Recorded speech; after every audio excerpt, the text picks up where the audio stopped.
We have an all body weight sequence for people today.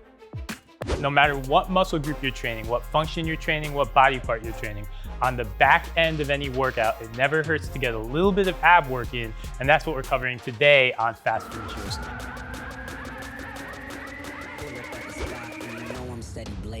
This one seems simple, but the burn is gonna pile up really quickly, right? Yeah, the position we're gonna be holding is challenging in itself, but we're gonna add little things that are gonna take it one step higher. We want our finishers to be efficient, exciting, and effective, and we cover that again. The efficiency part, we're gonna be all body weight. That means you can do this anytime, anywhere. You don't need to fight for a machine at your gym.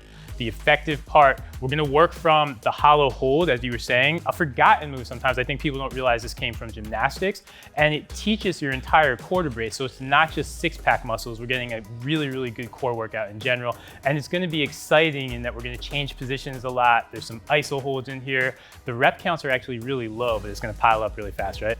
Yeah, I'm excited to get into it. Good, because you're getting into it.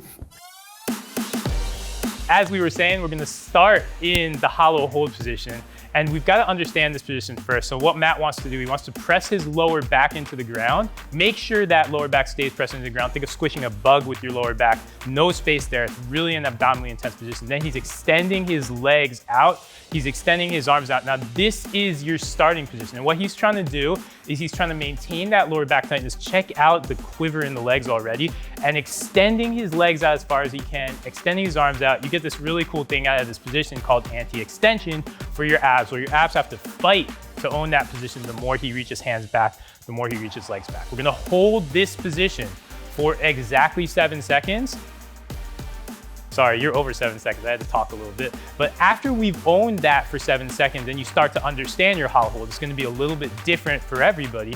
Now what Matt's gonna do is he's going to go into a cross body hollow hold. So this is going to be left elbow is touching right knee, still creating extension. Now from this position, this is already a position of work, he's going to now rock. So all he's gonna do to rock, he's gonna do 7 reps of this. He's getting a little bit of momentum with his legs and then shifting back and forth. And I actually want him to try to tighten up, make sure that elbow never loses position. As you can see, it burns already. Now he goes back to the hollow hold. So he went 7 reps in that position. Now he goes back to the hollow hold. We're gonna get 1, 2, 3, 4, 5, 6, 7 seconds there. And now he's going to join left elbow and left knee. He's gonna get 7 more rocks. So this is getting intense. It's really getting those obliques to fire. We got that crossbody pattern on those last hollow rocks. Really great for our abs. Now we're really taxing our obliques. He finishes those, comes back to one final hollow hold. We're gonna hold for those 7 seconds, and then we get 7 final rocks.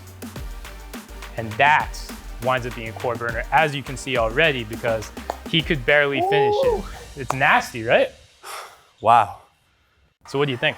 Oh man, you know, like reprocess myself real quick. The cool thing about this hollow position, and something I see a lot, is people can hold it for a really long period of time, but you shouldn't be able to hold it for a really long period of time because the engagement of keeping that back flat actually takes a lot of energy out of the core muscles to produce that flat spine and the stability with the arms and legs extended. Exactly. The entire sequence is taking place from a position of work. It's about creating as much tension as you can and extending your arms, extending your legs while still keeping your abs tight. That's the key. If you're not reaching your hands and legs aggressively, you're not going to get the most out of the hollow hold. We want to get the most out of it on each of these sets. How'd that feel for your abs, just kind of working through those crossbody rocks?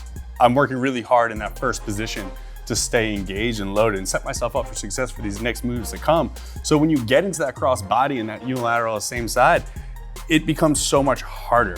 You know, that fatigue is already kicked in and the isometric contraction is there for that whole period of time. Talking fatigue, we're talking about all this stuff. You're looking at sweat.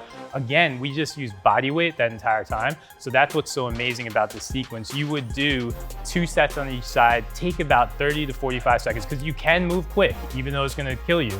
You can move quick, it's gonna kill your abs, and you'll get a whole ton out of this. Tacking on to the end of any workout, whether it's upper body day, total body day, chest day, you can get a little bit of ab work. This is really quick, get it in your workout.